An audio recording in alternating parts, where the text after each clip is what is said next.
you please join me in a moment of reflection with my chaplain, the Reverend Hannah Boyd. Thank you. Now, last week I was blessed to get to watch Andy Murray's last tennis match at Wimbledon. I have always loved Andy Murray, great underdog representing our country well. But you might not be aware that he's also an absolute advocate for increasing women's sense of right and place in the world of tennis. He, more than anyone else, has always spoken up and advocated for women, called out casual sexism, put down journalists in their place on occasion where necessary. He once famously, when a journalist said to him that Sam Querrey was the first American to reach a Grand Slam semi-final, said, "male player," noting that Serena Williams had won several Wimbledon women's titles during that period. He has always gently and humbly called out the rights of women in tennis and their underrepresentation in the media. And the God of the Bible commands us to learn to do right, to seek justice, to encourage the oppressed, defend the cause of the fatherless, and plead the case of the widow. Throughout the Bible, God's heart is for the poor and for those who suffer as a result of injustice. And I wonder if that should be the priority of all of us in this new season of Parliament, as a council, in this season of meetings, committees, activities, and more importantly, our responsibilities. Where can you, in your role, with your voice, your actions, stand up for those who are oppressed, those who don't have a voice, those who think no one cares about them? How can you be the voice for the voiceless, working to create equity and justice for all people in this wonderful place where we live? Let's pray. Father God, we thank you that you care about those who are weak, vulnerable, and in need. Help us to recognise that with leadership comes great responsibility, and help us to use our voice and our actions to bring justice and equality to all your people. Amen.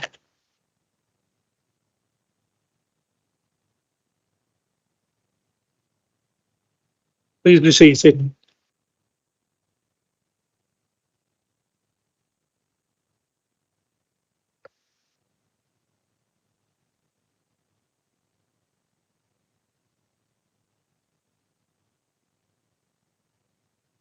Send her away for start. Get that out of the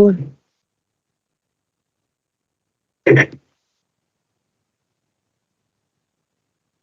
Welcome to the meeting this evening. Before I start with the domestic arrangements for the meeting, I have been saddened to learn the passing of Councillor Bretherton's son, Zach. And I would like to extend my sincere condolences to yourself, Councillor Bretherton, and your family. And could we now take a minute's silence to pay our respects to Zach and the Bretherton's family?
Thank you.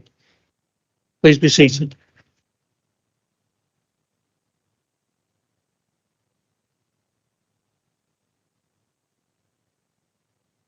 Councillor Walton, would you like to say a few words? Thank you, Mr. Mayor. It is with heartfelt sadness that I have to speak tonight concerning the news of the sudden passing of one of our members' sons, Zachary Bretherton, whilst he was backpacking in Peru by an unfortunate accident. I had known Zach from being a small child many years, and when I heard the news of his untimely death at the age of 20, I was really shocked. Zach enjoyed his short life to the full and travelled to many areas of the world that many of us only dream about visiting. His backpacking adventures took him to the Philippines, Vietnam, Gambia, Western Africa, Portugal, and many more countries. And he was backpacking in Peru on his way to Argentina, where he planned to train as a skiing instructor, then going to work in Japan, where he'd been offered work and a job there. Along the way, he made many long-lasting friendships and memories, which have provided Damien and his family with precious memories for them to keep. All our thoughts and prayers are with our friend and colleague Damien and all his family at this very sad time for everyone.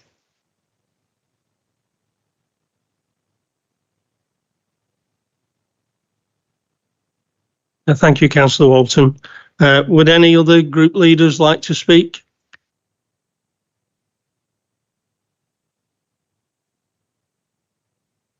Councillor Foster. Thanks, Mayor. Damien, I'll be brief. None of us here can possibly understand what you're going through at the moment. As I said to you earlier, Damien, you have every single person in this building's love and support and our deepest condolences. And if there's anything we can possibly do to support you at this moment, please do let us know. God bless you, Damien. Thank you, Councillor Foster. Councillor Howarth. I could just echo what's just been said. It is devastating news. It's quite historical of you to be here tonight. It's taken a lot of courage, and our commiserations do go to you, your wife and your family.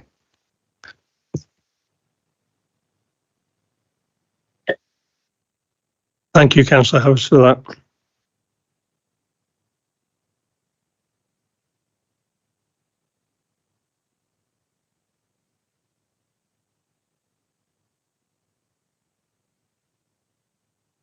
Can I now start with some domestic arrangements for this evening's meeting? Due to the regulations surrounding voting, only those members physically present are able to vote. Mobile devices, please ensure that all electronic equipment is either on silent mode or switched off.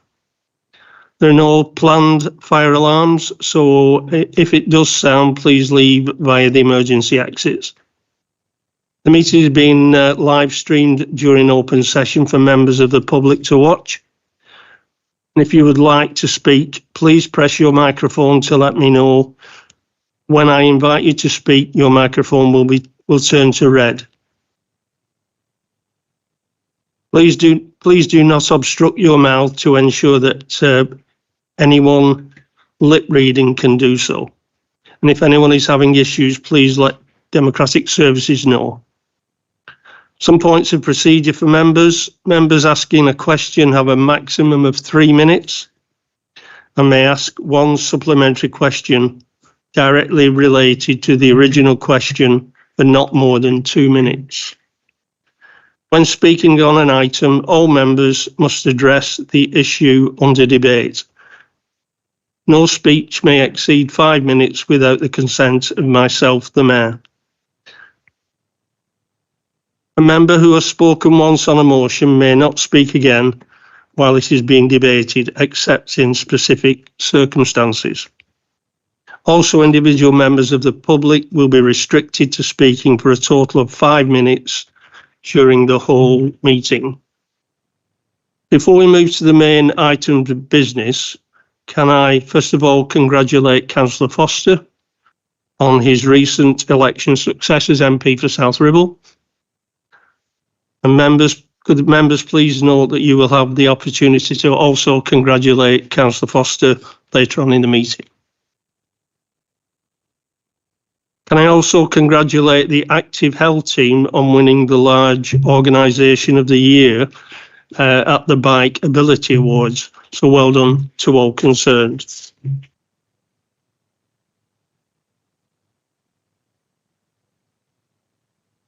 We move to item 1, apologies for absence. Are there any apologies? There are from councillors King, Councillor Hunter, Councillor Hindle-Taylor, Councillor Stringfellow, Councillor Watson and Councillor Coulton. Thank you for that. Item 2, declaration of interests. Members are reminded of their responsibility to declare any pecuniary interests in respect of matters contained in this agenda. Are there any declarations of interest?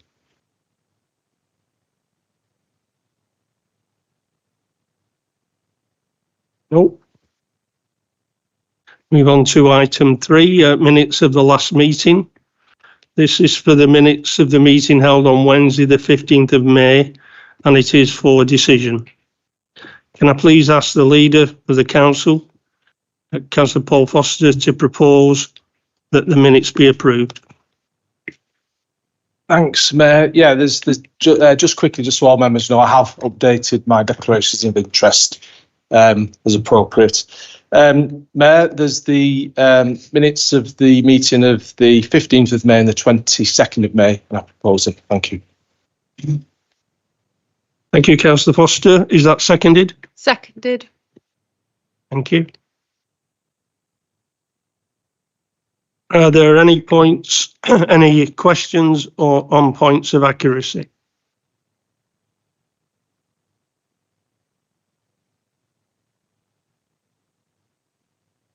Okay.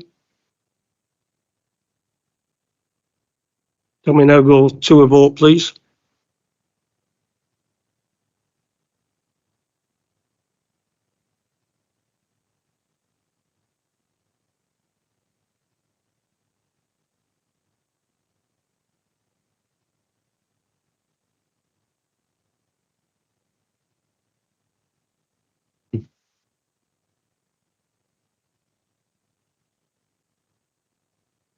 Yeah, unanimous. Yeah, thank you. That's unanimous. Thank you. And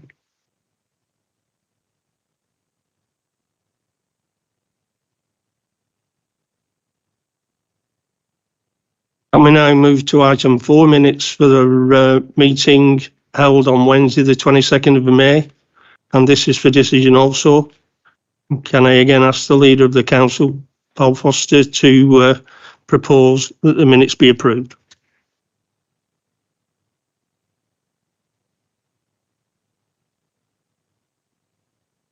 Thank you. Is there a seconder? Did. Thank you. Can we move to the vote?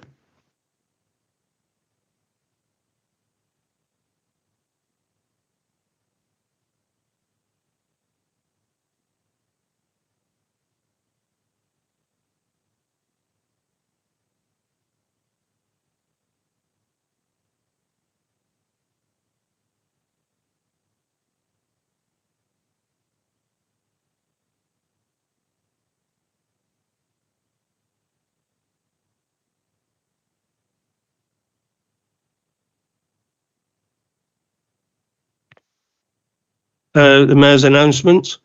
Can I start off by thanking everyone for their support during my first few months as Mayor of South Ribble? And can I also thank my Deputy Mayor for filling in for me on a number of occasions when appointments had clashed. It's much appreciated. Thank you for that. I would also like to thank everyone who attended my installation ceremony back in May and my installation banquet last month. And it was a really good evening and a great opportunity to meet my charities for the coming year. And I think you'll all agree that each one spoke with great passion and conviction about the individual charities and highlighted what it means to have the support of vital fundraising, not just mayoral events, but across the borough and the area as a whole. And I hope that you will continue to help me support them with our fundraising endeavours over the coming year. Starting off with a date for your diary in late August, early September, we're looking to have a local curry night, which usually go down very well. So that's something to look forward to. And I have to say what a pleasure it has been to visit various community events over the last 3 months, of which there have been many. The Mayoress and I have been welcomed and supported everywhere we've been, and we've thoroughly enjoyed ourselves. And it's making a real difference to the place we live and our community. Just to give you a flavour, some of the events that I've attended: Galloway's volunteer thank you event, to D-Day beacon lighting event at Lostock Hall, and the county's 80th anniversary service at Blackburn Cathedral, a Pemberton Gala, the opening of the new community centre at New Day Church in Lostock Hall, and the Leyland Festival, and there's more. Pride, Windrush and Armed Forces Day flag raising events, the Battle of Bamber Bridge, St Catherine's Yellow Ribbon Day, Eid Party and Food Festival in Leyland, Runshaw's supported internship graduation, opening of the new community gardens at Bramwell's Rest Home in New Longton, the Lostock Hall Carnival, church and school summer fairs, and Longton Open Gardens. And I look forward to seeing as many of you as possible at my installation service and parade on Sunday of this week, the 21st of July, at 9:30, ready for a march off at 10 o'clock to All Saints Church in Higher Walton. And let's hope we get some sunshine for that. So thank you for that. Can we now move to item 6, Town Twinning Update? From my point of view, I was privileged to welcome our friends from our twin town, Sledwick-Flensburg, to celebrate the 50th anniversary of South Ribble and Sledwick-Flensburg being created. We had a very fruitful and enjoyable visit, and it really did strengthen the relationship between our two areas and our two countries. Can I now hand you over to the leader to say a few words?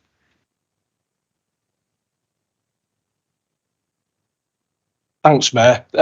It was a wonderful long weekend that we held with our friends from Germany. It was just a real shame that it was within the restricted period when it was first arranged quite a few months ago. We weren't aware that Mr. Sunak was going to do what Mr. Sunak did. But we decided we'd still crack on and go ahead with the event. As the Mayor said, it was wonderful. They arrived on the Friday. There was a number of senior councillors from all parties that met with them, gave them a short presentation up at Barrington Lodge, and we had dinner with them. They then came to the Leyland Festival on the Saturday, and it rained. They judged the floats for us and awarded the best float, which was really, really nice. And then later that evening, they went over to Longton, I think it was, for a meal hosted by Councillor Mrs. Smith. And then on the Sunday, I think they visited the Salisbury Hall, the Vehicle Museum, and had a good old English roast in the afternoon. And I thank colleagues that hosted that. And then on the Monday, they had a day of rest and then went back to Germany on the Tuesday. I just really hope, Mayor, that moving forward, we continue with this really tight bond that we have with our friends there. They take much from it like we do.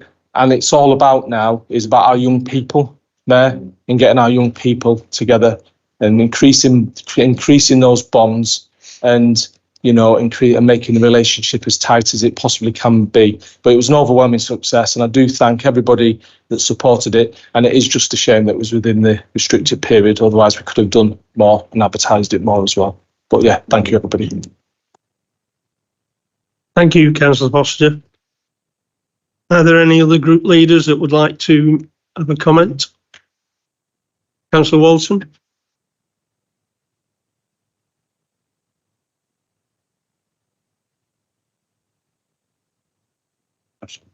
Sorry. It was a privilege and honour to be invited to represent South Ribble Borough Council at a number of events to meet our distinguished guest visitors from Sledwick-Flensburg, a place where we are very proud to be twinned with. The visitors enjoyed their stay at the Farrington Lodge Hotel and the mayoral dinner, where we met with the officers, leaders, aldermen and freemen of the borough gifts were exchanged, and celebrating the 50 years of the formation of South Ribble Borough Council and Shelswick Flensburg in 1974, they were both created. The informal dinner at Ego at the Fox Cub at Walmer Bridge was enjoyed by everyone, and guests were able to talk and eat in a very relaxed atmosphere. The distinguished visitors enjoyed all the places of interest, and the people they were introduced to. And this was reflected in the letter to the borough received from the Christ President, thanking everybody involved, and that the lasting impressions they will have from their visit. Thank you to everyone that was involved in making their visit very successful and providing lasting memories for us all, and hope that it will continue in the future. Thank you, Councillor Walton.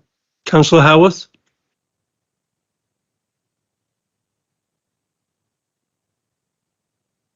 Well, what's just been said, I think Councillor Foster went through most of the events that were organised. I had the privilege of attending 3 of them. And I don't know what impression we made when we went out to Germany, but the new Christ President recognised me immediately. So that was quite a compliment. And also managed to rekindle an old friendship with the land rat as well, where we both have an interest in playing guitars. So although we didn't perform at any of the events that took place. Just one thing, if I could pull up Councillor Foster, you did omit one very important visit, because our guests did visit the crown, the jewel in the crown of South Ribble, which was Hurst Grange Park, where they actually planted an oak tree, and myself and some of my colleagues were there to actually witness that take place. So look forward to this friendship continuing, developing, and look forward to exchanges taking place in the future. Thank you, Councillor Howarth. It really was an enjoyable number of days that we had. Unfortunately, a couple of them had to go back a little bit earlier, but nevertheless, it was a really enjoyable visit, and they sent a letter to me or the council to say how much they enjoyed it, which was really a special letter from that point of view. And obviously we've got possibilities of a presentation, I believe, now from Councillor Foster.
Can I move on to item 7, urgent decisions?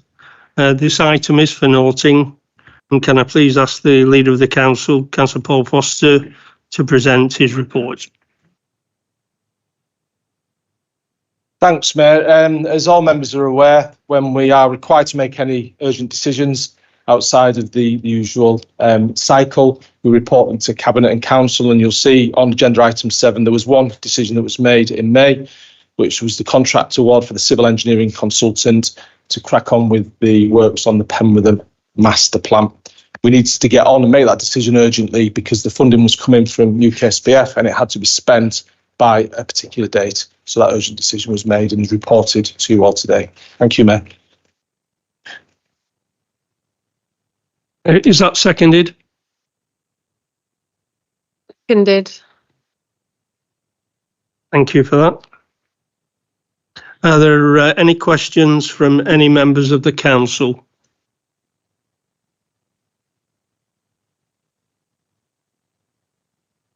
No questions, thank you. Move on to item 8, Cabinet. Again, this item's for noting. Can I please ask the Leader of the Council, Councillor Paul Foster, to present this report? Thank you. Thanks, Mayor. Again, it'll be brief. It was the meeting of the Cabinet that was held on the 5th of June 2024. Colleagues and I reviewed and approved the updates to the key contracts and partnerships framework. We do that annually. That has also been looked at by the Governance Committee and is very much risk-based, and that was approved by Cabinet. We then approved the South Ribble Energy Contract Award, and hopefully all members will note there quite significant savings we're looking to achieve there on our utilities of circa £156,000 a year, which we were pleased to approve. We then approved the new long-term play area refurbishment with the contractor being appointed. Again, that legacy of these play areas goes on, and so we're really pleased to get that up and running. And finally, we appointed the MEP, stands for Mechanical, Electrical and Plumbing, clerk of works for the site next door to act as our representative, doing our quality control on the installation, and Cabinet approved that. I'm happy to present that report to Council.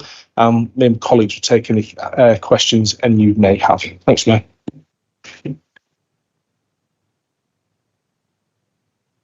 Is that seconded? Seconded.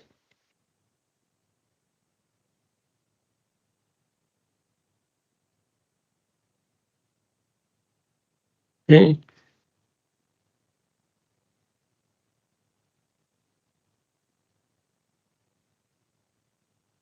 So can we please note the report? Thank you.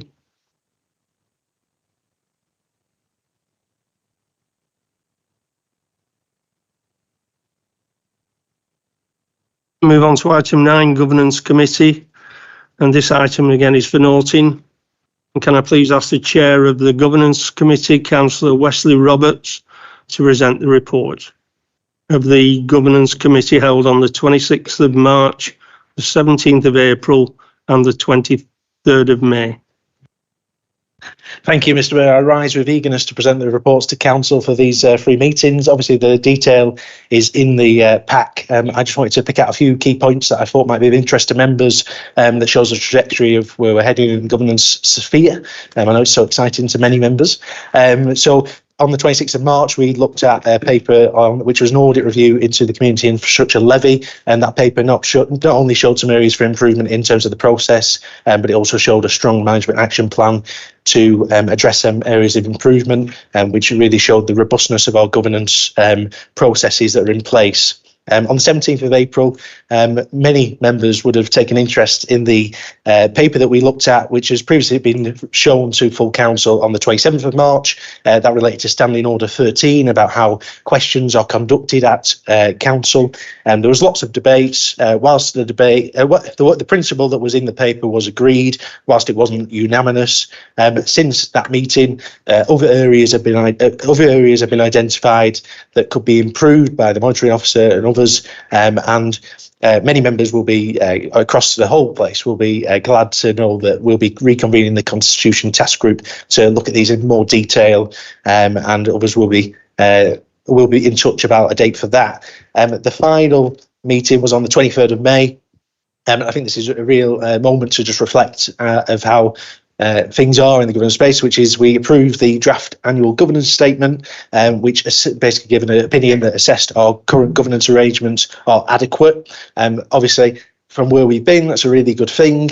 Governance Committee will continue to fight the fight for continuous improvement, and there's always room for improvement. But that is all the reports. Just a final plug to all members. The internal audit team are currently doing a review into gifts and hospitalities for all members, and all members should have received a survey to complete from Jackie Graham. If you haven't already done that, I'd really encourage people to do that because the deadline is approaching. Thank you very much, Mr. Mayor. Thank you for that. Is that seconded?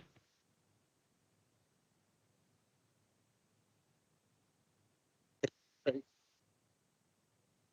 you for that.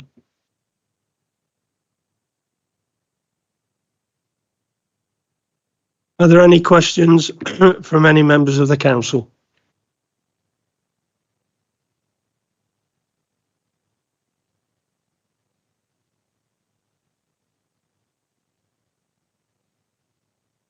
Can we note that report, please? Thank you. We move to item 10, scrutiny committee, and get this items for noting. And can I please ask the chair of the community and external scrutiny committee, Councillor Matt Campbell, to present the report of the committee held on the 11th of March. Thank you, Mr. Mayor. I'm happy to present the report of the Community and External Scrutiny Committee, which was held on Wednesday, the 10th of April 2024, and was chaired by Councillor Ange Turner. I confirm the report is a true representation of the meeting held on the Wednesday, the 10th of April 2024, and I ask Council to note the report. Thank you. Thank you for that. Is that seconded? Thank you. Are there any questions from any members of the council?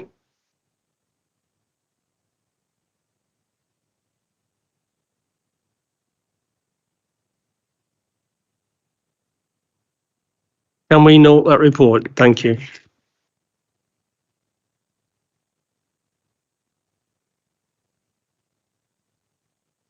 We'll move to item 11, the Leyland Town Deal Board, appointment of additional member of council.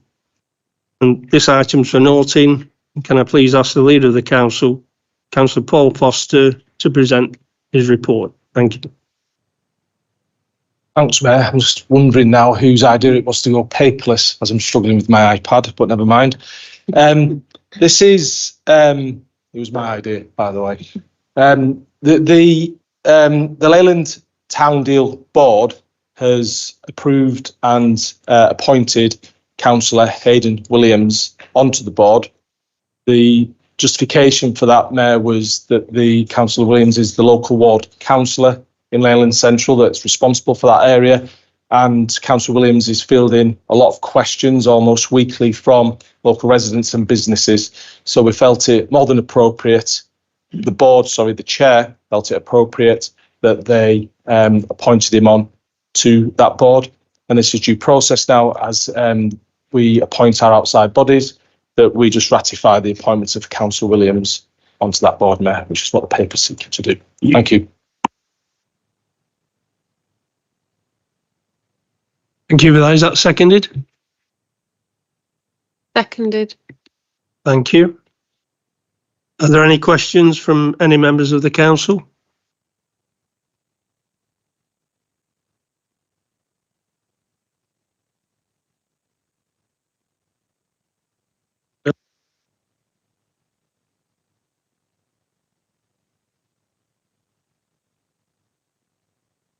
Move to item 12, members allowance scheme.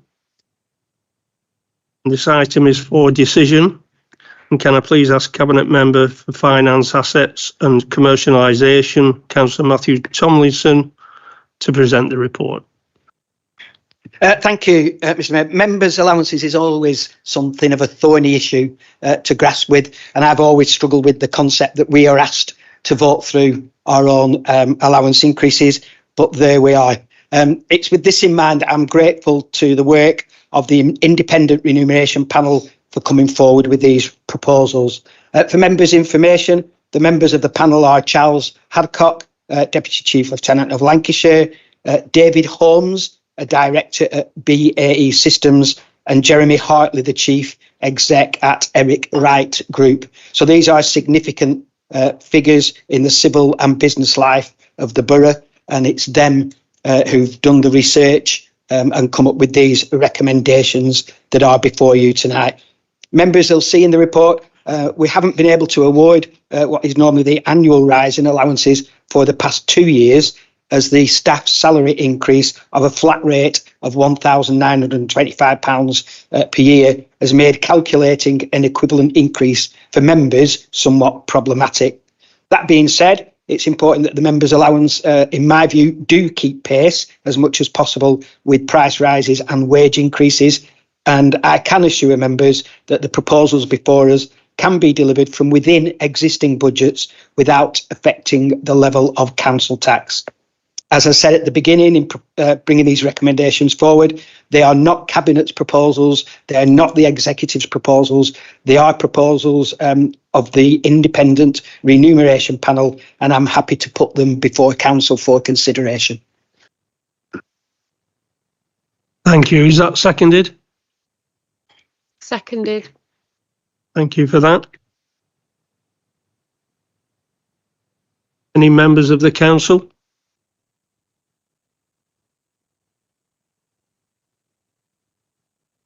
Councillor Howarth.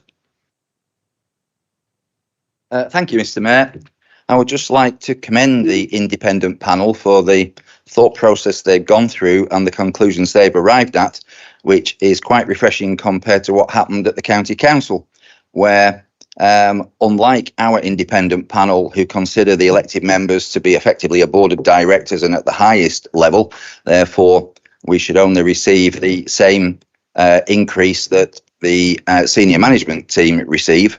At the county, it was deemed that elected members were probably at the lower level of the council, and they got the flat rate and awarded themselves an 18.5% increase, voted through by both Conservative and Labour.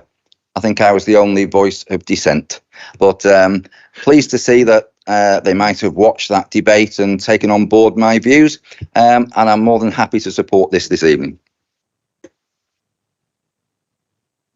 Thank you for that. Councillor Walton. Thank you, Mr. Mayor. We accept the recommendations of the Council's Independent Members Remuneration Panel in regards to the uplift of members' allowances. The Independent Remuneration Panel is made up of, as we've said, has been said, of totally independent members from all walks of life who give up their valuable time to consider members' allowances, and we should respect their independent findings and recommendations and acknowledge their conclusions. Thank you. Thank you for that. Are there any questions from any members of the public?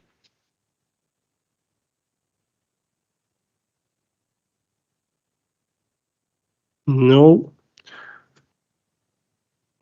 Come to the end of that debate then. Can we look towards going for a vote, please?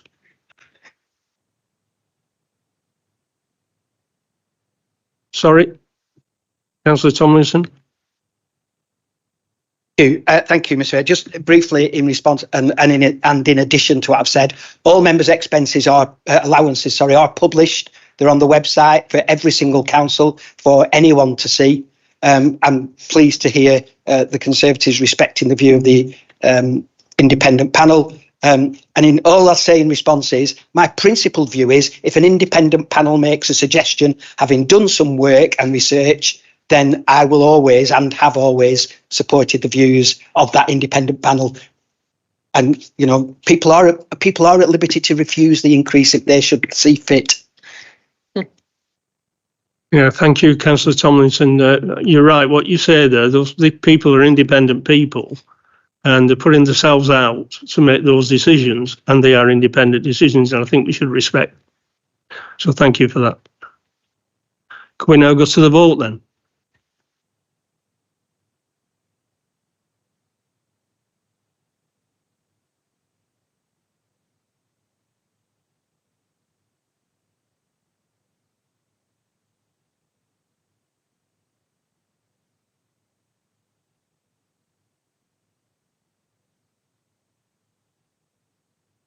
Is that with that?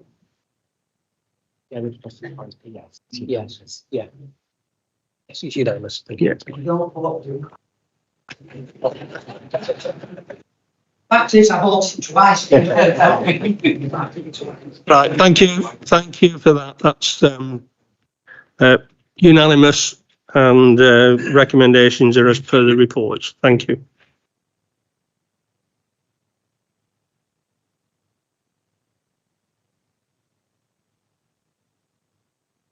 Item 13, food waste collections.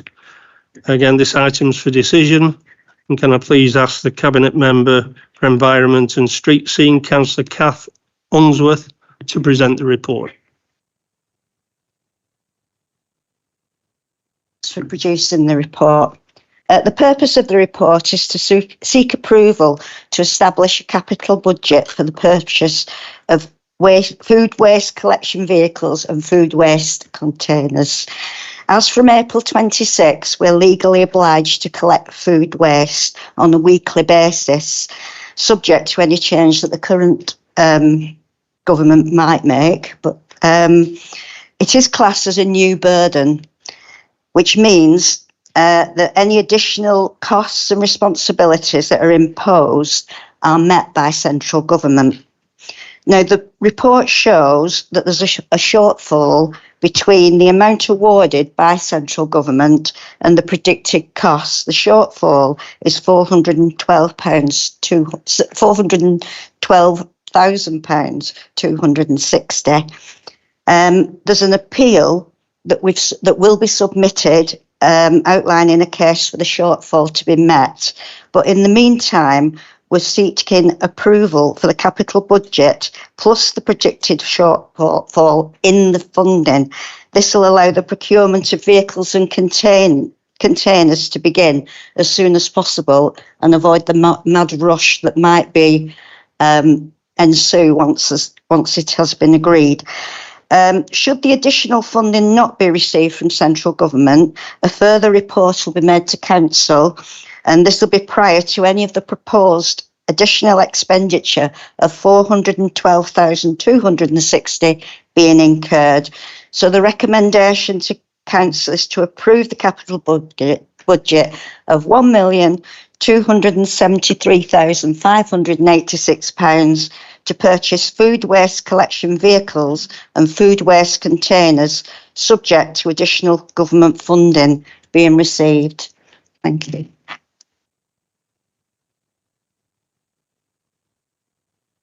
Thank you for that. Have we got a seconder? Thanks, Mayor. Councillor Foster. And there's nothing like going in at the deep end, Councillor Unsworth, for your first report, is there?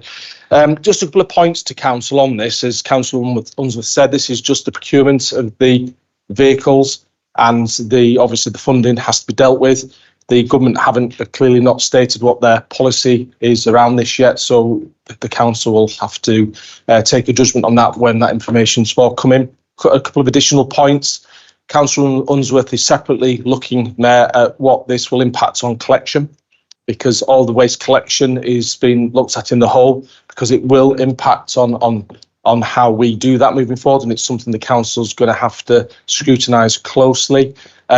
And I still reiterate the view of the executive, Mayor, that whilst we are supportive of food waste collections in principle, we're not supportive at all of all that food waste in Lancashire coming into the plant in Farrington.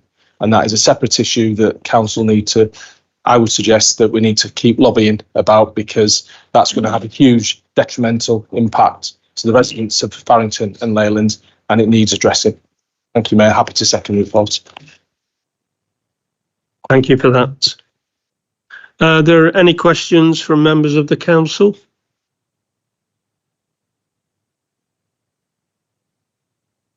Councillor Turner. Thank you, Mr. Mayor. Yeah, I just got one question. Obviously, with regards to the procurement of the vehicles, I just wondered if this was going to be an opportunity for us to purchase vehicles that are electric or part electric in order to supplement our environmental targets. Thank you.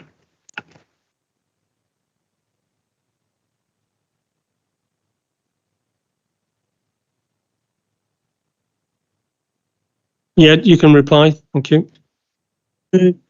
I think the procurement of the vehicles will be subject to our social value, which includes environmental issues, but that is something for the officers to investigate when they're looking to procure those vehicles. There are issues to do with the amount of electricity that would be needed at the depot, in order to keep things charged. But that's something that we need to look into. Thank you. Can I beg Councillor Walton? Thank you, Mr. Mayor. Yeah, we support the establishment of the capital budget for food waste collection to ensure the procurement of for the new food waste vehicles and containers to implement the new food waste collection, which is a statutory duty to be brought in before April 2026. And we look forward to working with all members of this council on the disposal of the food waste at the Farrington Waste Plant.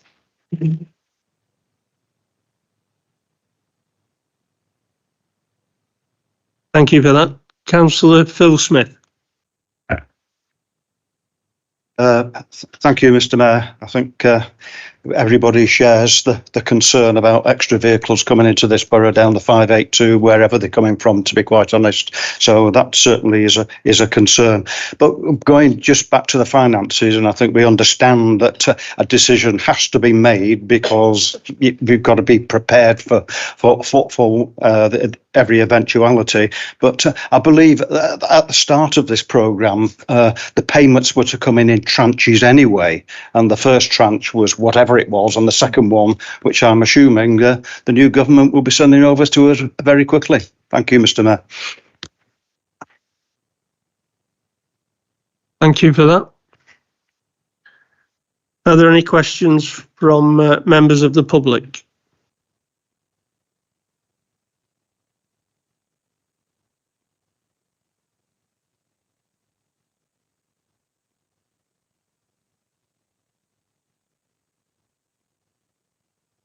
Sorry.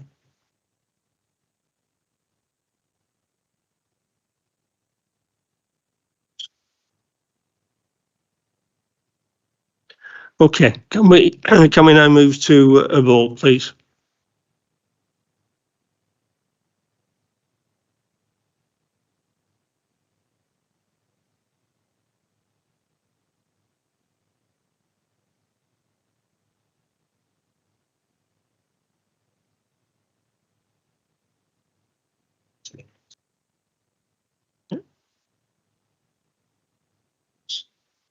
That was it. Okay, thank you. That was unanimous. Recommendations are as per report. Thank you. 14, biodiversity update and adoption of the Hedgehog Highway Action Plan. And again, this item's for decision. And can I please ask the Cabinet Member, Environment and Street Scene, Councillor Kath Unsworth, to present the report. Thank you, Mayor. Thanks to the officers, Joe Beeman and Melanie Berry, who've produced all the reports that you've got on this item and the next item, and to the members of the Climate Emergency Task Group. The Hedgehog Highways Action Plan was written in response to issues raised by Councillor Hindle-Taylor. Even though they're protected by law, hedgehogs are in decline due to factors mentioned in the report and the need to prevent extinction. Providing highways for hedgehogs supports the work of the Biodiversity Action Plan, which is also attached, which is a commitment to undertake work to benefit protected species. As hedgehogs are classed as indicator species, they act as a barometer for the health of our local environment.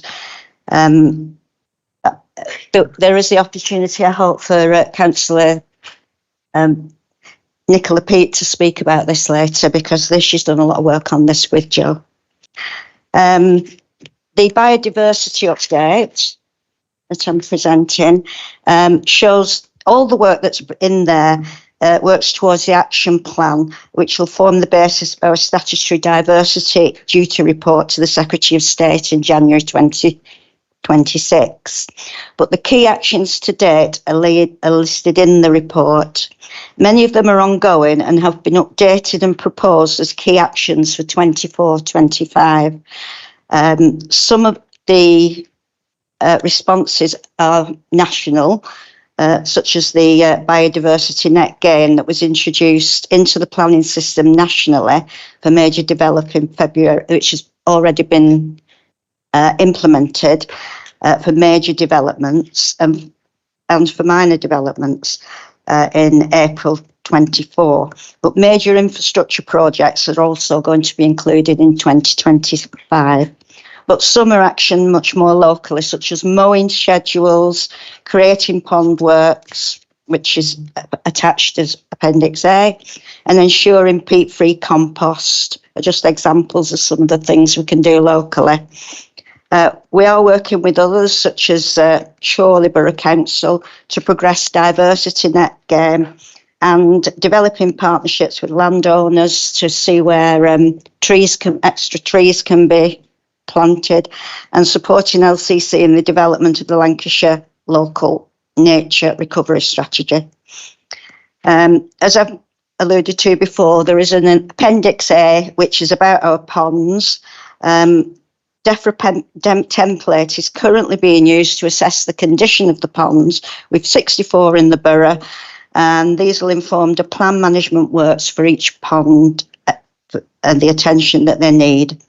There are some barriers that I'm sure you're aware of, such as land ownership, that we don't always own the whole of a pond, so access to maintaining it can be quite difficult. Might also like to mention that Councillor Bretherton and Councillor Campbell have actually been involved in clearing some of the ponds, and thank you for that work that you've done. Thank you.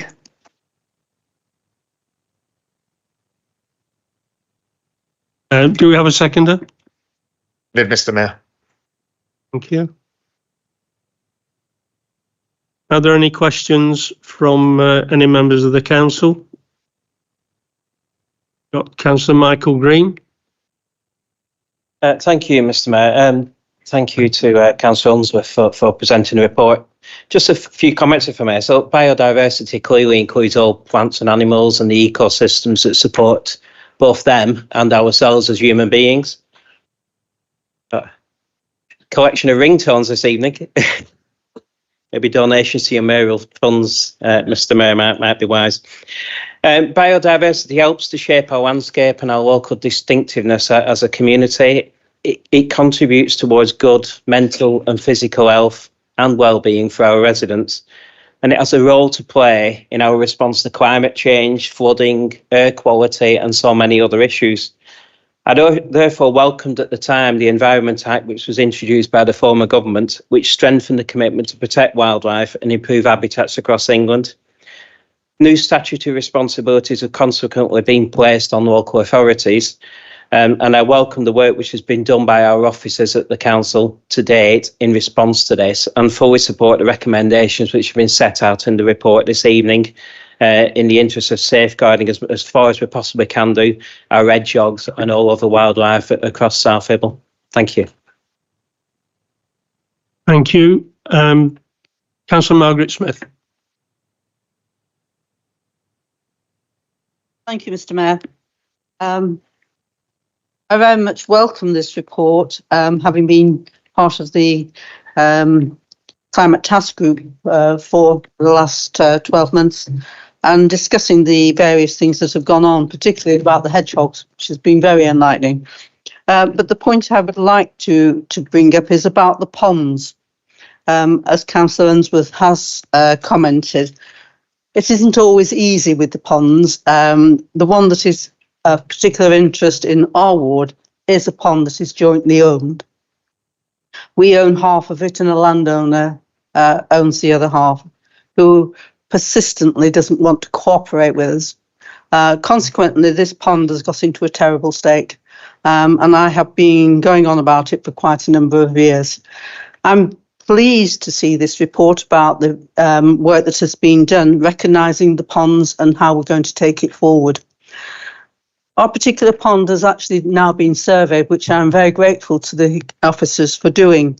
But unfortunately, the report that has come back has said that it is in a far worse state than anybody envisaged. So there's going to be an awful lot of work has to be done. But how we go about it when we've actually got a landowner who won't cooperate and ourselves who are prepared to cooperate, I'm not quite sure how we're going to take this forward. So thank you for the report, and thanks to the officers for the work that they've done on this, and any help and assistance that we can have as regards clearing this problem, because it is now getting to the stage of being quite dangerous. We would be very grateful. Thank you very much.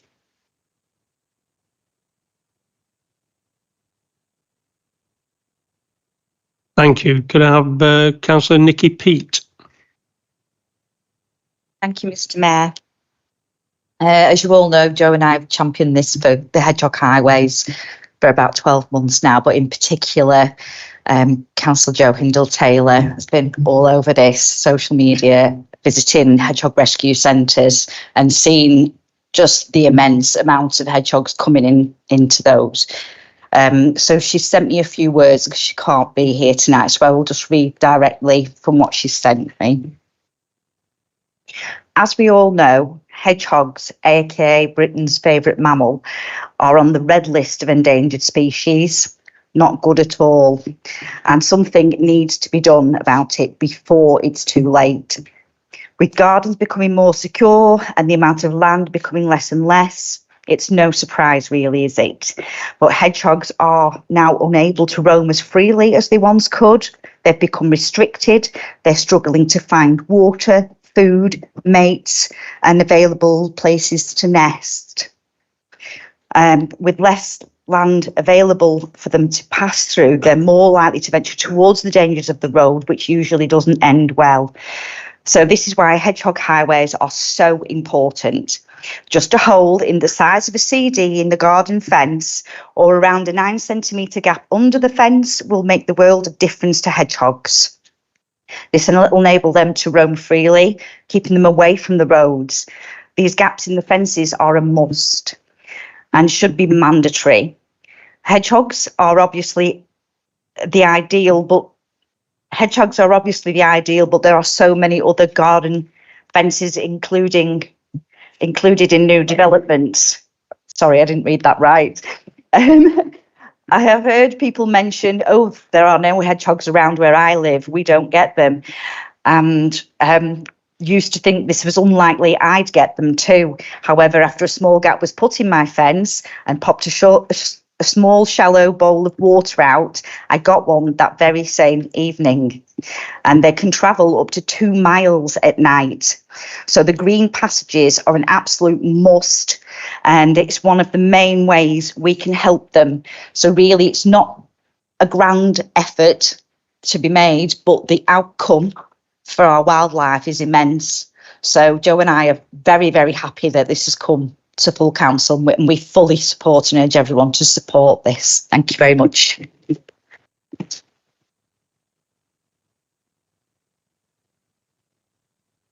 For that, Councillor Howarth.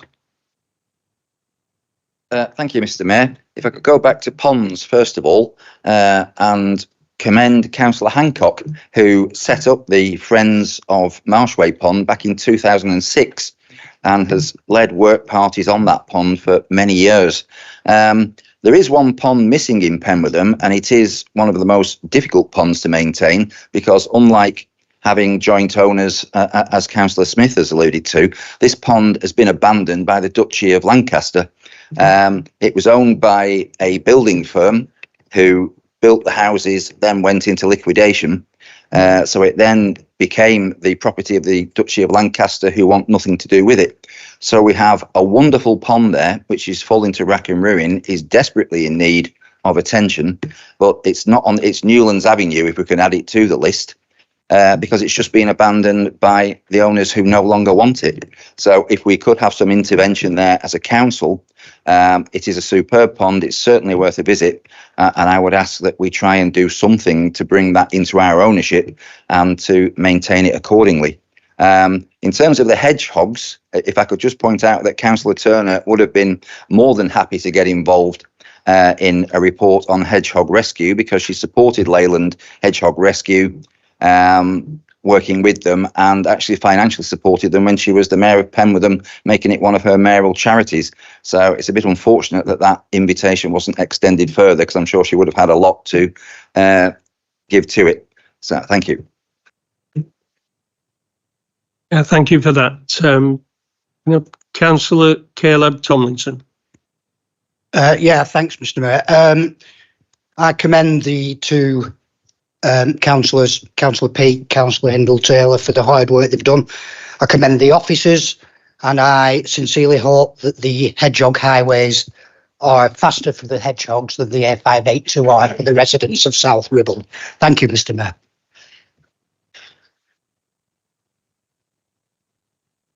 Yeah, thank you for that. There's no more questions from members of the council. Are there any questions from members of the public? No. Okay. So we're at the end of that debate now. Can we move on to the vote, please?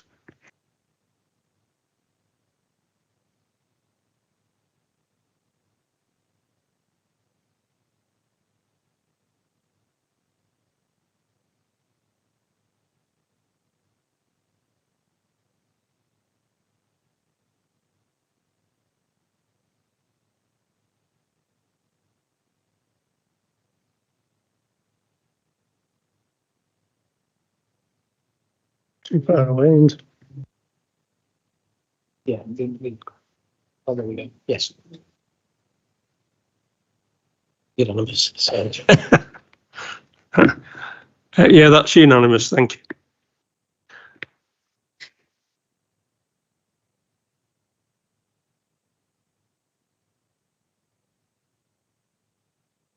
Move to item 15, climate emergency updates and greenhouse gas report. And this item is for a decision. And can I please ask Cabinet Member Kath Unsworth in demand tonight, isn't she? Kath Unsworth. Thank you, Mayor. Right, I'm pleased to present the climate emergency update and happy to take any questions on it. Again, thank you, the Climate Emergency Task Group, for all the work on this. I also ask members to note the current carbon footprint of both the council and the borough, as outlined in the annual greenhouse gas report 23-24, and which outlines any what's happened so far and any work that still needs to be undertaken. The key findings of the report are that the council emissions have reduced significantly. However, our intensity measure has increased. That's because of the way it's calculated. It's done by the number of employees we've got, and we've got quite significantly fewer employees in 23-24 than we did in 22-23. So even though our emissions are lower, our intensity measurement has gone up. Just as a matter of interest, our employees have gone from 446 to 324, which is nearly a quarter, over a quarter. Other changes that affect emissions are the way in which things are calculated, called the conversion factors. So we've, for example, the way that water supply and electricity emissions have been calculated this year are different. It's really complicated. I don't understand it all. Joe Beeman and Melanie Berry have worked really, really hard. They've got their heads around it. So if anybody's got any complicated questions, they're the best ones to answer that, but I will take them forward. The conclusion of the report says that even though the annual emissions for our own estate is down on the previous reporting period, that we need to still work to decarbonise our estate, and the operations now that are going on at the moment, and the move to green energy tariffs, it's anticipated the emissions will decrease within the coming years and affirm the council's ambition. However, the borough still has emission rates that are quite high, and they indicate a significant way to go to achieve the council's goal of net zero by 2030. Even though we're still going to work towards that, but it has been suggested that it might be nearer to 2040 before we get there. Thank you, Mayor. Thank you for that. Do we have a seconder?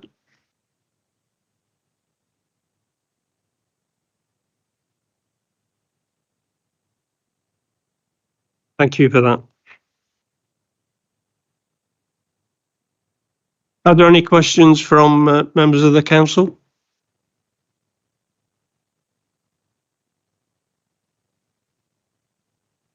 Okay. Any questions from members of the public?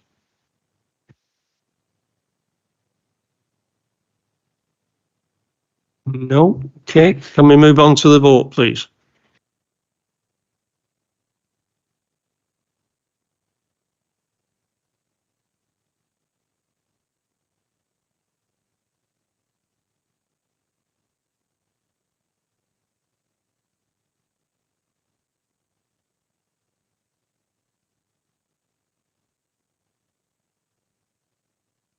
Yes. Thank you. That's unanimous. Recommendations as per report. Thank you. Item 16, cafe pavement licensing. This item's for a decision. And can I please ask the Chair of Licensing and Public Safety Committee, Councillor Jane Bell, to present the report. This, and you all know all the details, so fine, you won't have to ask any questions. This is a legacy from when the pandemic was on and people were invited to, eat and drink outside, etc. And it was a temporary measure, and now it's become permanent, and we have to adopt that. The licenses only apply to premises who use our land and not their own land. So you will see a number of, say, properties on Huff Lane who have got that extended piece of ground at the front, but that initially would have been their garden in a terraced house. So in fact, we only actually have about 9 of these licenses. So it's not going to make us a fortune, but it is something we have to do.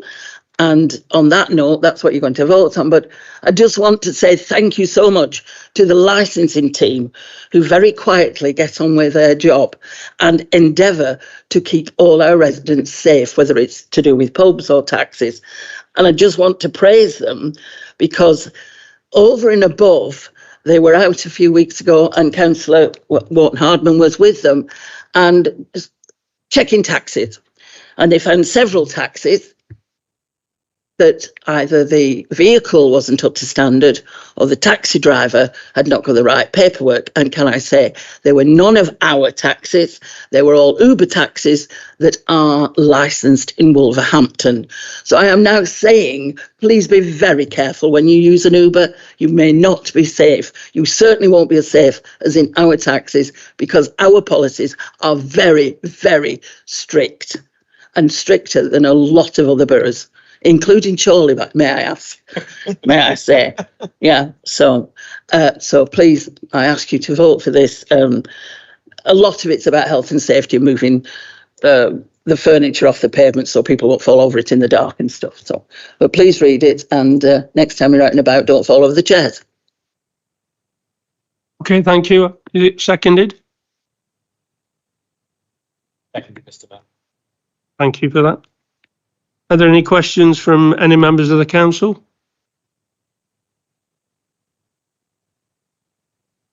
Any questions? Sorry, I've got Councillor Pete Pillinger. Sorry. Thank you, Mayor. Is there anything we can do about these Wolverhampton taxis? The other day, near Runshaw College, there was one parked on a yellow line on the pavement, half on the pavement, causing an obstruction. I did get a photograph before he moved off and he saw I was photographing him, but they do seem to be less observant of the normal formalities that a locally licensed taxi might be. Thank you. I can reply that. Councillor, there's very little anybody can do about it until there's legislation, really.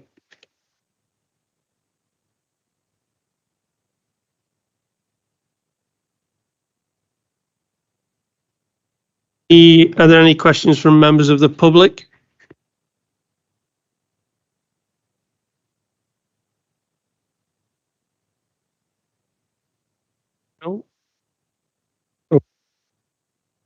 Can I ask that we go to the vote, please?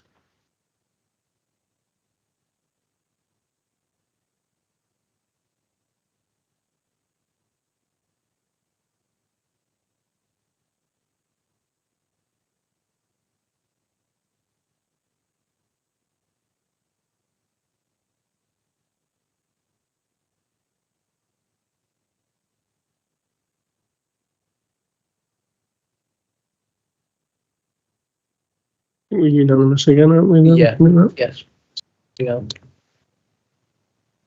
And that's unanimous. Thank you for that recommendation as per the reports.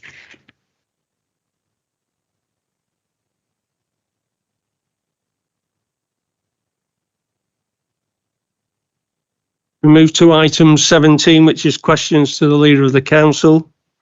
Are there any questions from members of the Council?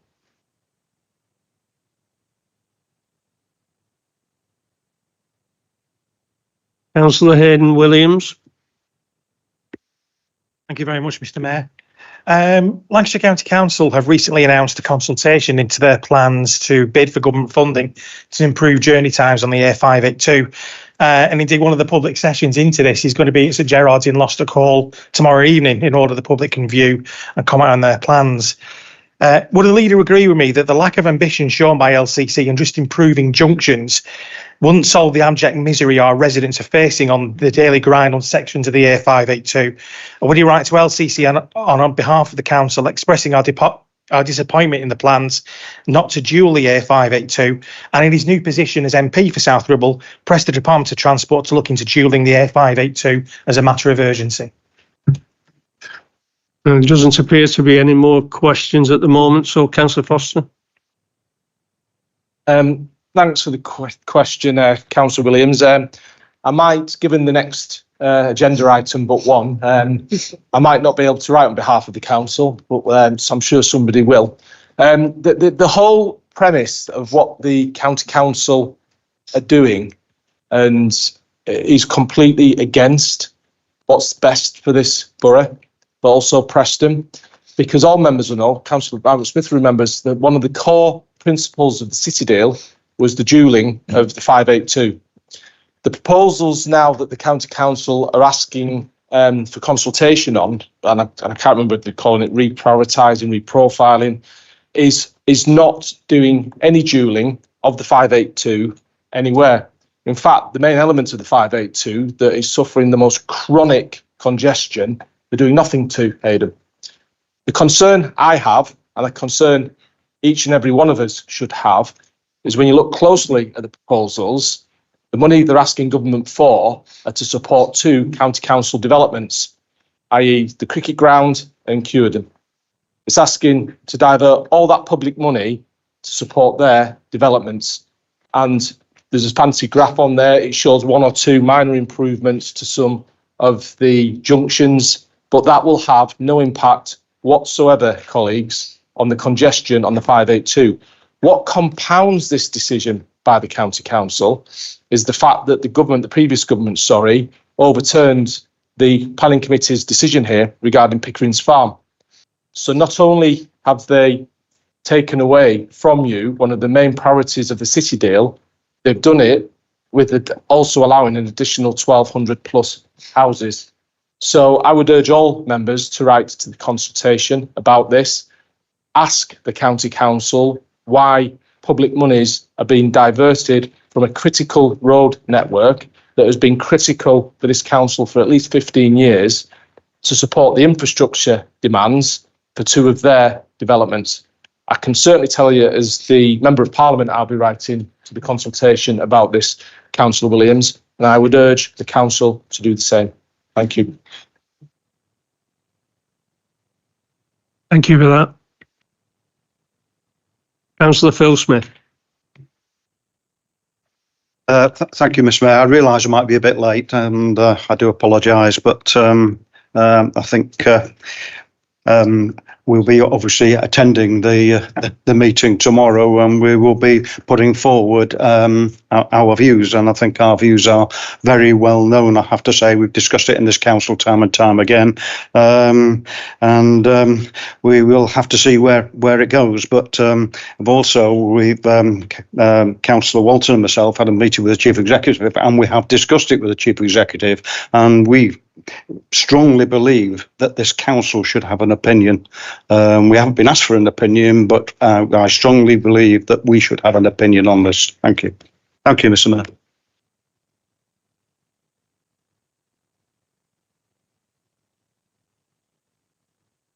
All right, thank you for that.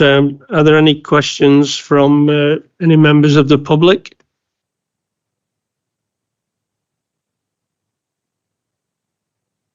No. Okay.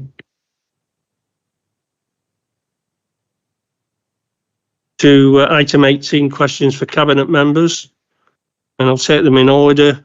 Questions for the deputy leader and cabinet member for communities, housing and visitor economy, Councillor Aniela Belinsky-Gelder.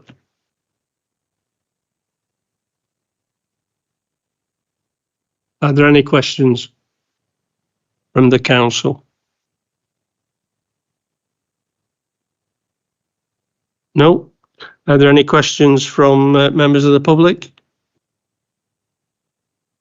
No. Okay, can I move on to questions to the cabinet member, finance, assets and commercialisation? It's Councillor Matthew Tomlinson. Are there any questions from council members?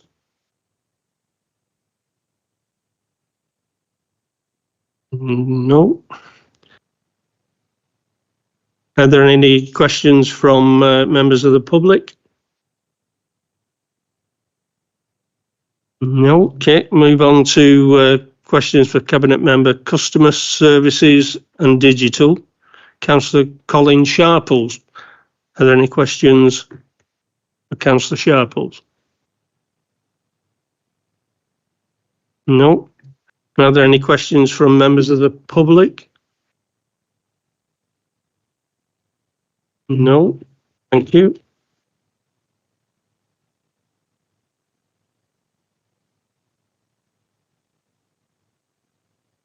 Questions for the cabinet member, economic growth, planning and investment, Councillor Ian Watkinson. Are there any questions from council?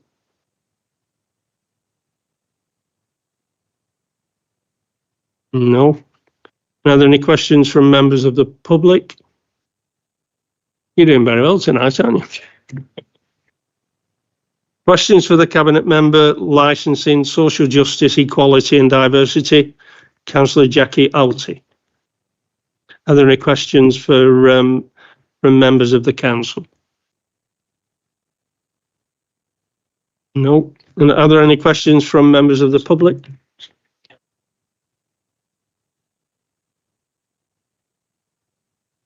Or do you want someone to speak instead? To say that. I've got questions for the cabinet member, leisure and wellbeing, Councillor Hunter, who I believe is not here this evening. Is there anyone that wants to speak on her behalf? Councillor Foster. Oh, sorry, you'll answer questions. Yeah, my fault. Okay, any members of the council? No. Any members of the public? No. Cabinet members, environment and street scene, Councillor Kath Unsworth. I know Kath's here tonight. So are there any questions for Councillor Unsworth from the council? No. Any questions from the public? No. Thank you. So we'll move on now to item 19, which is appointment of leader. And Councillor Foster, would you like to present this item? Yeah, thanks, Mayor. It's a very bittersweet moment for me, this, Mayor, because obviously after the general election result of a couple of weeks ago, elected now as your MP, and thank you. And I have duties to undertake down in Westminster on behalf of the constituency of South Ribble. It's therefore my view that I couldn't possibly still then undertake my duties here as the leader of the council, and therefore it's my intention, Mayor, to resign at the meeting with immediate effect. And if I may, Mayor, I'd just like to speak to you for a couple of minutes and say a few thanks to a few individuals as well. I've been a very proud councillor of this authority for over 17 years now, representing the good people of Bamber Bridge, and had the privilege of being your leader for the past 5 years, and obviously through COVID, and a lot has happened, has it not? But I couldn't have possibly, it might seem quite corny, but there's never no I in team. Is that it is a team effort, and without Chris Sinnott and the officers, they've been steadfast in the support of not just the administration but all councillors. And it doesn't matter how good a leader you think you are, you can't do anything without the advice of the officers, advice that you don't particularly like sometimes, but advice, and then the work, because it's up to the officers ultimately to deliver what council asks it to deliver. So Chris, to you and all your officers, thank you very much. Actually, I've just noticed he's just come in as well. The previous Chief Executive, Gary Hall, you'll recall when I first took over in 2019, the council was having a number of challenges, shall we say. There were a number of staffing issues that we were then having to deal with. And Gary came in and as the Chorley CEO at the time and supported this council wonderfully and supported me wonderfully. So thank you, Gary. And then COVID hit, didn't it? And everything just that could go possibly wrong and challenging for us. But Gary was steadfast in his support for, as I say, not just me as the leader, but all the officers, councillors and wider community. Quickly, not many of you know him, but Stephen Horton is the Labour peer, he's the leader of Barnsley Council. He works with the LGA a lot. He's been my peer since the day I was elected as the Labour group leader in opposition. And I would advise anybody that wants that support, the support is there through the LGA.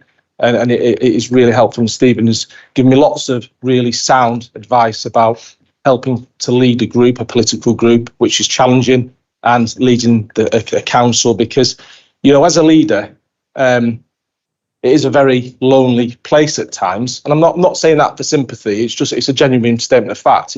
Because you are asked to make decisions often that aren't particularly, decisions that everybody wish to support, or easy decisions, but the right decisions for the community. And I often say this now when anybody asks me, the right decisions are rarely actually the easy decisions. But I ask you as a council, please, as you move forward, continue to make the right decisions, however difficult they are. Another person I'm going to thank for her indirect assistance over the years is actually Margaret. Margaret I was the leader of this council in 2007 when I was first elected. And it's fair to say Margaret was a formidable leader of this council. And we may and do disagree on many political issues, but I've always looked up and respected Margaret as she won 3 elections, colleagues, 3 elections as leader of this council. And as I say, a formidable leader. Having then taken on the reins of the leadership of the authority, I understand how difficult it is, Margaret. So thank you for your efforts over the years as well. You've been never present here since I was elected in 2007. As I say, you did well over 10 years as leader as well. I'd then like to thank Councillor David Howarth and the Liberal Democrat group. I would have not became the leader mayor in 2019 if it hadn't been for their supply and confidence support. And I thank you from the bottom of my heart, as my group do, for that supply and confidence support. David and I didn't agree on everything all the time, but we put the community first and we came to a compromise outside of this chamber. And I'd like to think the decisions that we made together, David, are bearing fruit for everyone now. So to you and your group, I genuinely thank you. To my friend, Matthew Tomlinson. So Matt's the granddad of the Labour group. He doesn't like being called that now, but I'm renamed him. The grandfather of the Labour group. Believe it or not, Matt's the ever present, but Matt's offered advice often through the good times and bad. He's a close friend of mine. I've known Matthew now for 18 years, and I thank him for all his support over the years. He sat over there. He's good to see. Alderman Titherington, Mick. Mick was my deputy for 4 years in opposition and deputy leader of the council for 4 years as well. A close comrade, a close friend of mine, and we did much together. And the good thing about a true friend is when the going gets tough, always politically, always the first person that would be by my side. We've been through a lot together jointly. I bet you wish, Mick, there's a job going now, so I think you retired one election too early, didn't you? But thank you. Thanks to Aniela, the new deputy leader of the group, and everybody that's in a position of leadership will know you need a really strong deputy leader that can support you through the good times and the bad times. So thanks to Aniela. And then all my friends and colleagues, and you are all my friends and colleagues in the Labour group, 29 of us now. We share a common desire. We don't always agree on everything, but we always come through and we put our community first. And I thank you all for your generous support over the last 5 years as leader. And I've enjoyed so much working with you all over the past 17 years when we were down because of Margaret's good campaign in 2007 to the council of 55. We only had 8 Labour councillors at that point. Margaret had quite a good night that night. And then, but more generally then, thanks to all councillors. I've enjoyed working with each and every one of you. I do enjoy the debate, and I hope question time isn't as easy as this all the time moving forward as well. But no, genuinely, because we're all local community councillors, we all have the same desires deep down to improve things for our communities, and we do. And we disagree how we're going to go about doing that. But at the end of the day, we should always, and we do it often, don't we, when we come together for the mayor's functions and another civil community events, and we have a drink together, and that's how it should be. So to all you, thank you. I've really appreciated my time. I was asked what the achievements were of the Labour administration over the last 5 years whilst I've been leader. And I'm just going to, so we've taken people out that can't afford council tax. We took them out of council tax so they don't have to pay it anymore. We led, as a council, our community through COVID. We refurbished Worden Hall and the Coach House in Pemberton, and they are 2 vital assets that the community use often. We've got 4 green flags for our parks. No one else has got 4 green flags, colleagues. We brought leisure and waste collection services in-house, improved the terms and conditions for our staff. We're sharing services, over 50% of them with Chorley, recognising over £1 million worth of savings for our community every year. We've secured 25 million quid of cash for the Leyland Town deal, 25 million pounds of cash for the Leyland Town deal. We're building the first council houses in generations. We are decarbonising our estate, as Kath said earlier, and all those heat pumps will go live very, very soon and will have a huge positive impact on the carbon footprint in South Ribble. We're building extra care facilities next door for our elderly residents to live in dignity. We're getting we've got out, shall I say, of the real burden of the city deal. And that's something that we should all be proud of that we did together. And we can move forward now without that burden around us and use those silver receipts when they start coming in to the benefit of our community. We've built over 14 brand new play parks. We've just approved another one in the last in the last meeting of the cabinet. We've introduced the most robust governance arrangements in Lancashire now for this authority. Remember the challenges and struggles we were having back in 2019. And regardless of what Mr Wilkinson says on his A-frames, we're one of the very, very few authorities in Lancashire that is completely up to date with our internal audits and our accounts all signed off. We've barely increased council tax at all over the last 5 years. We've got circa 15 million quid still in reserves and still no debt. We've got Music in the Park, which goes from strength to strength. And remember us, my final word on this, we gave millions of pounds of grant funding to our local community and our sports groups, which is having a huge impact on them all across the borough, and we should all be very, very proud of that. So, colleagues, some of you will be really pleased I'm about to say this, some perhaps not. But Mr. Mayor, I respectfully offer my immediate resignation as the council leader, and I also further inform council it's my intention to stand down as a local councillor in the next couple of weeks. I'll write to the Chief Executive, and I wish you all the best, and I'll continue to give every endeavour to make sure that South Ribble gets what it deserves and our community flourish. Thank you all.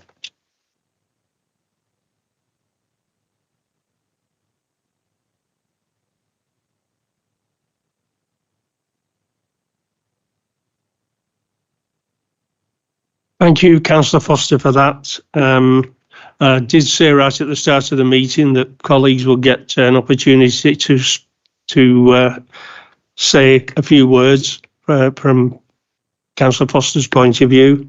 So I'm asking for members interested in saying a few words, and I've got Councillor Matthew Tomlinson initially. Thank you. Thank you. Shut your face. Thank you. I was asked by the group, as the father of the group, to say a few words. Grandfather. Yes, thank you. Glass houses, Councillor Molyneux. To say a few words. And I spent a couple of hours this afternoon actually doing some research and laying out a fantastic speech. I've had the pleasure of introducing Paul at several public-facing events over the last 2 to 3 months. And after I've said my introductory bit, Paul has often said, well, the trouble with going after Councillor Tomlinson is it doesn't leave me a lot to say. And so I'm able to say tonight the trouble with going after Councillor Foster is that he doesn't leave me much to say. The list of achievements of this council under his leadership have been well described to you, and there's something we can all be proud of. I would compare a couple of things. As he said, when he got elected to this council, there were just 8 Labour councillors out of 55. And there are now the largest number of Labour councillors in this council in its history. And much of that is testament to the leadership that Paul has shown this group over the last 12 years. The other legacy, because we all like to leave with a legacy and think we've done a good job, whether we're moving to a new position or in this case, moving onwards and upwards to an elevated status. Think about where we were when Paul took over as leader. We'd been through a frankly shambolic 4-year term. We'd had 6 leaders of the council in 4 years. We had a chief executive who was just about to become the subject of a whistleblowing complaint, the first thing to land on his desk when he took over. And now, as he leaves us, we have a stable senior leadership team. We have a council that is respected throughout Lancashire as being both proactive and financially secure. And we have a Labour group of 29 councillors, the largest number we've ever had, that gives this council another 3 years of stable leadership. And the final thing he leaves us with is a group that's well equipped to fill the massive hole he's going to leave. If any leader can do anything when they go, it's to make sure there are people behind him or her waiting to step up, well equipped and well prepared to carry on the good work that they've started. So thank you, Paul. It's been a pleasure. It's been a pleasure. Most of the time, it's been a pleasure. And I really look forward, actually, this is not the end, is it? It's the beginning of a new relationship. And I look forward to working very closely with you, not only as a member of this council, but hopefully in a really exciting role in another council, to make sure that the people of South Ribble not only well represented, but get the very best that we can from what looks to be a very exciting period of both national and local government. Paul, I have got a couple of little mementos for you to take with you to your office in Westminster. Although I'm guessing that the alcohol won't make it to Westminster. But this is just for you from the Labour group to say thank you and good luck, Godspeed, and we're all with you, mate. Go on. Go on.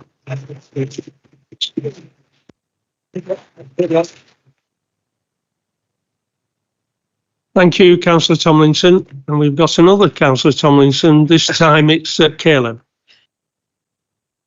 Yeah, thanks, Mr. Mayor. I'm not going to waffle on, unlike our kid.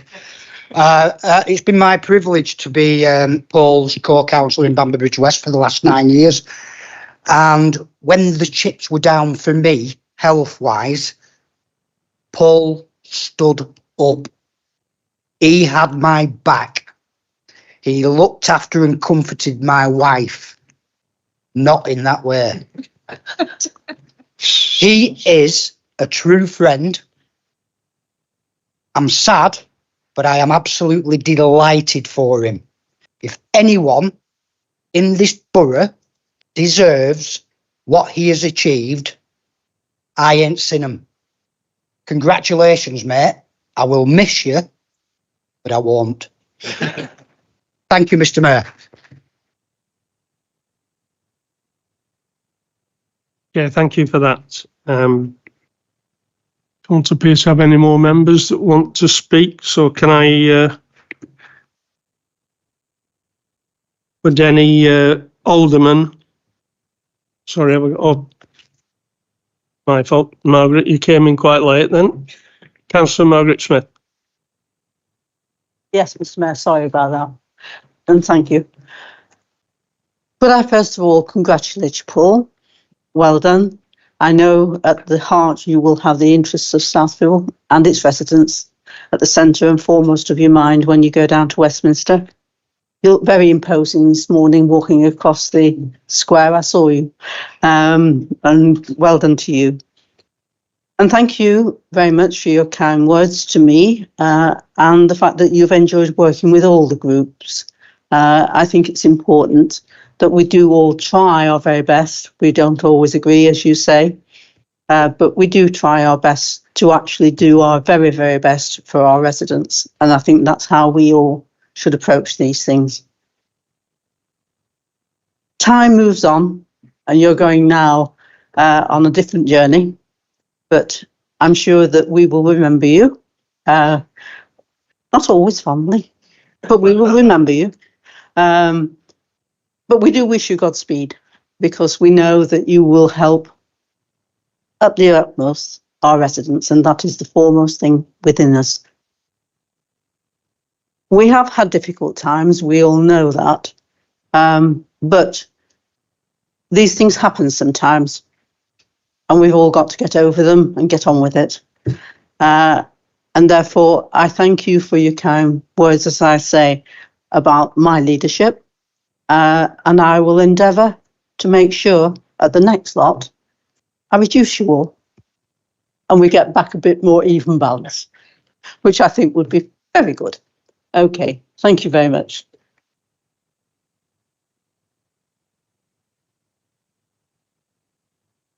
Councillor Howarth. Thank you, Mr. Mayor. Yeah, if I could also offer my congratulations on your elevation to Parliament. You might have noticed that tonight I avoided asking you some very awkward and difficult questions because, as they say, keep your friends close and keep your enemies even closer. Who knows when I might need your services. I have some memories of you as leader of this council. Not all the best ones, because one was going to watch Barrow with you. Still trying to get over that one. And one of the first things you did when you took over the leadership was promptly resigned as the chair of the group that was set up to consider the chief executive of the council at the time, and I was promptly elected in your place, and that was probably one of the worst 12 months of my life. So thank you for that. But as I say, I do wish you well. Thank you for acknowledging the Liberal Democrat group and the relationship that we had. I think we did deliver for this council, and I think when we set out our programme, our agreed programme over the 4 years, there was very little that we did not deliver on that list. And I used to check that list on a regular basis to make sure that it was happening, and it did. So I wish you well in Parliament. No doubt I will be in touch at some stage, and thank you for the relationship that we've enjoyed.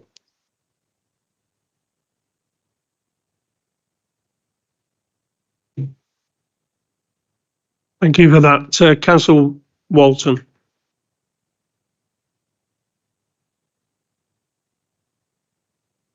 Thank you, Mr. Mayor. Well, what can I say about Councillor Paul Foster MP? He's represented the residents of South Ribble Borough Council for 17 years, being elected to represent Bamber West in 2007, and then becoming leader of the Labour group and leader of this council 5 years ago in 2019. During the last 5 years as leader of the council, we've all been through the most unprecedented times any of us can remember due to the impact of the COVID pandemic, which we are still feeling the effects from today. But thank you, Paul, for all your hard work and your dedication to South Ribble Borough Councils, especially during your time as leader, working to provide support for all our residents in their everyday lives, employment opportunities, and being the voice of South Ribble on numerous outside bodies. Congratulations on being elected, the newly elected member of Parliament for South Ribble, and we all wish you well in everything you do in the future. Thank you.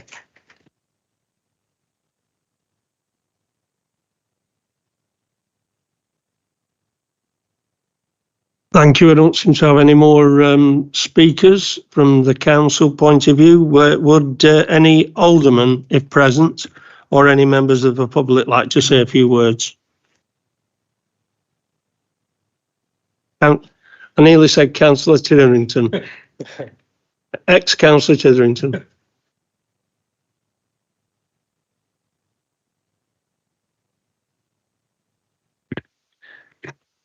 Would you believe it? I hadn't come to prepared to say anything this evening, but I feel sort of obliged to do so because as Councillor Foster, soon to be ex-councillor, so he'll be joining me again, is that we've been on a political, a political journey since 2008, and some of those occasions we've been up, we've been down, we've nearly been out, but we've come back.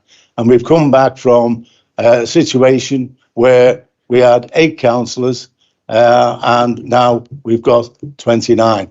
And when I look back, I mean, at the journey that we've been on, I mean, I can only say that I have observed firsthand the drive, the integrity, the determination to work for people in this borough through the leadership of Paul. And I'd be proud to sort of work alongside him. And I mean, he's listed many of the achievements that we have been able to succeed on.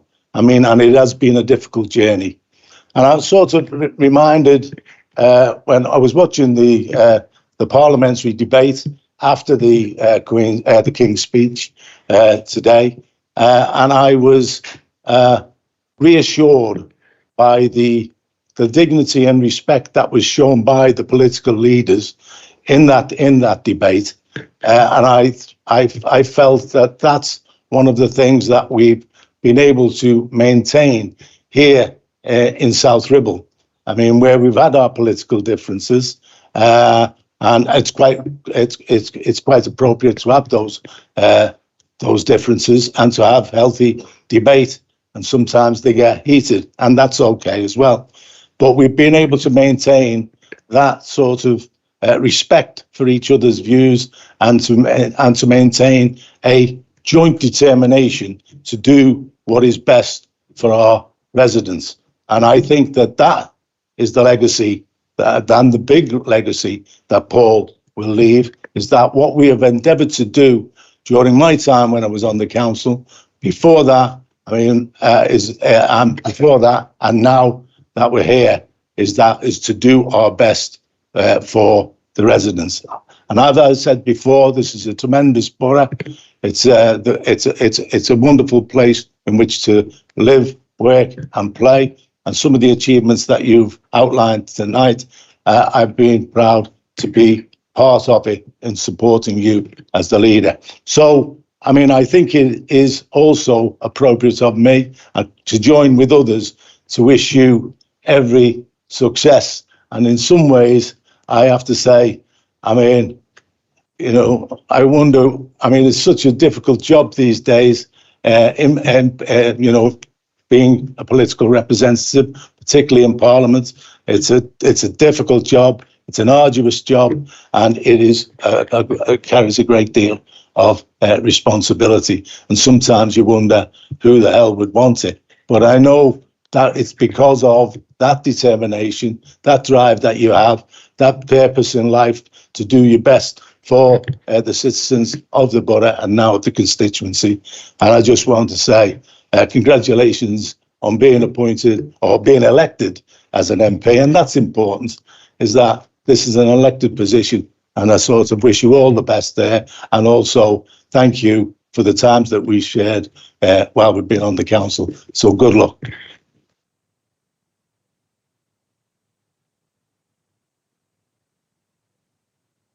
Thank you for that. Charles Hadcock to speak.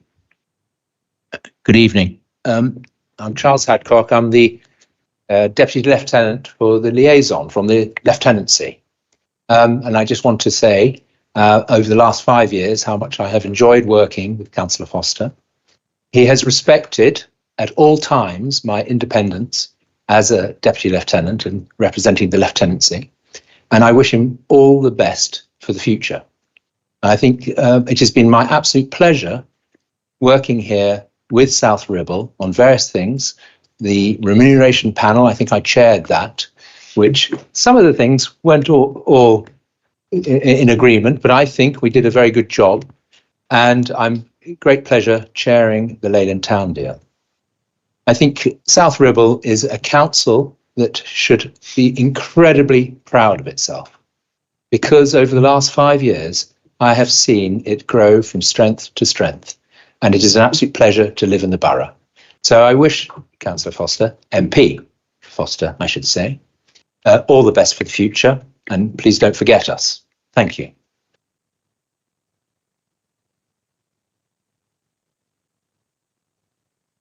Yeah, thank you for that, Charles.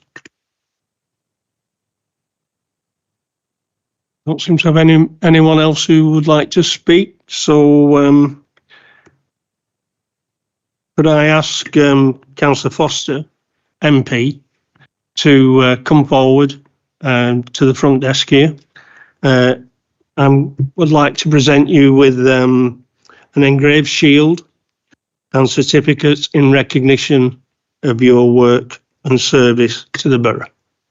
So if you could come forward, thank you.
So we're now going to move on to appointment of the leader of the council.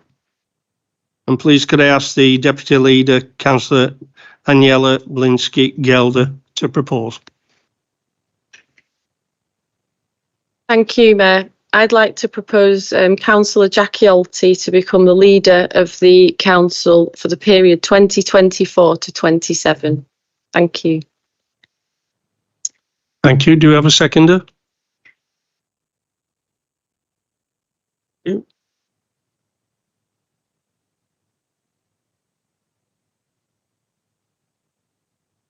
So we'll now take a vote on the proposal.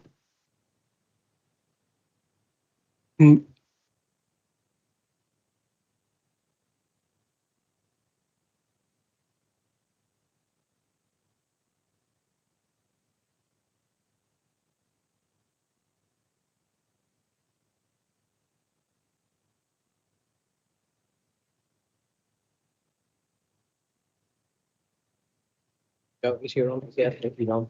Yeah, was on. Yeah. Yeah, that's carried. Thank you.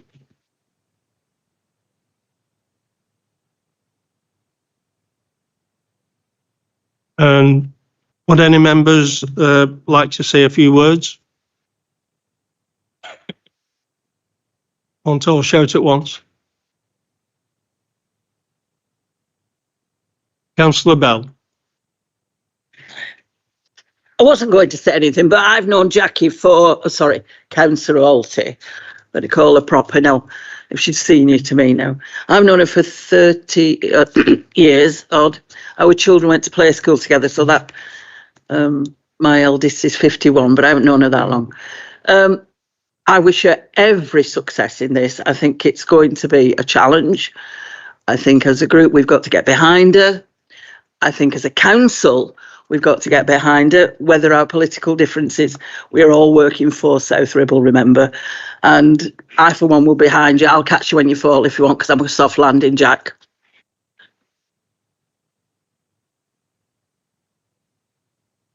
Thank you.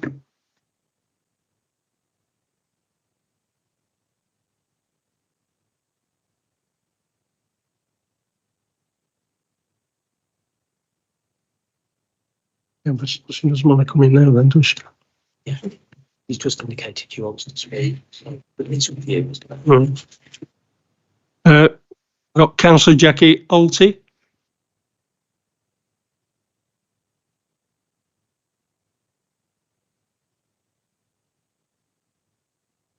Thank you to everybody, whether you voted for me or not. I will be leader and I will do my utmost to serve the needs of South Ribble residents and any concerns that you have about your residents in your areas. Please come and speak with me directly. I'm more than happy to have any conversations. Can I just at this point just slip in a happy birthday to Councillor Hayden Williams? Sorry, your wife bribed me.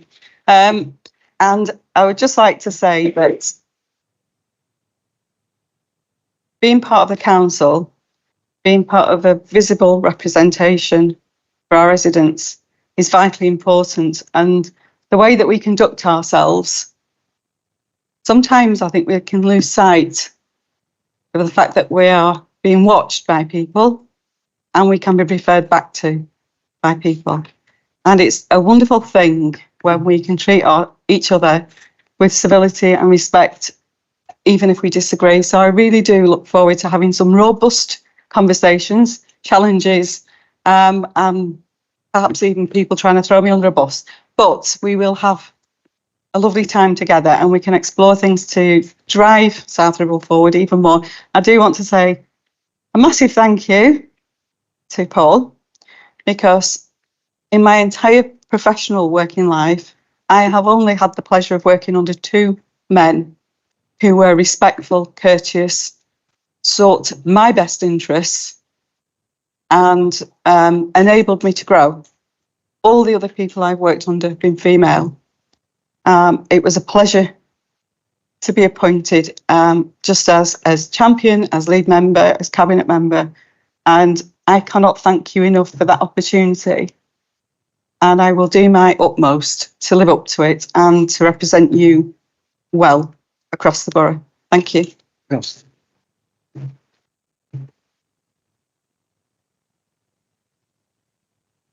Thank you, Councillor Alty. You took me by surprise there. I was going to keep you till the end, but you've jumped in pretty quick there. But my apologies for that. But I've got Councillor Chris Lomax who wants a word. Thank you. I will keep this very short. Congratulations, Councillor Alty. For those of you, and everyone does know it, the door is open. She will listen. I'm looking forward to her tenure. I think that's the correct way of putting it. I think she'll do a fantastic job and she deserves our support. That's from everyone because she's a different sort of thinker to Paul, I would say. And I'm really happy that you are now leader of this council. Welcome.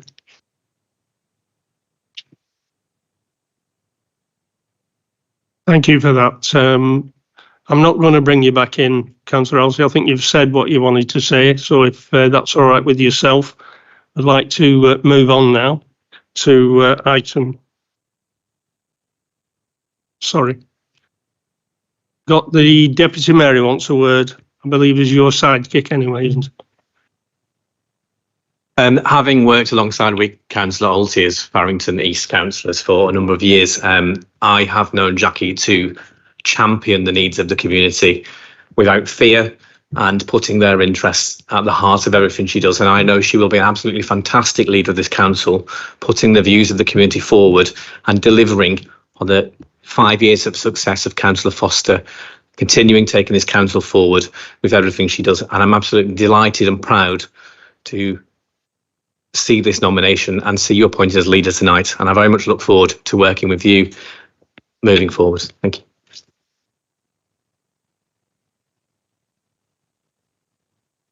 Thank you for that. No more speakers in that respect. So can I move on now to item 20, where it's for the exclusion of the press and public. And before we move to exclude, I'd like to just thank all for attending this evening, and we'll be having refreshments following the meeting, and I would like to invite all of you to join. This item is for decision. We're now asked to exclude the press and public for the following items of business. Councillor Matthew Tomlinson, would you like to propose this?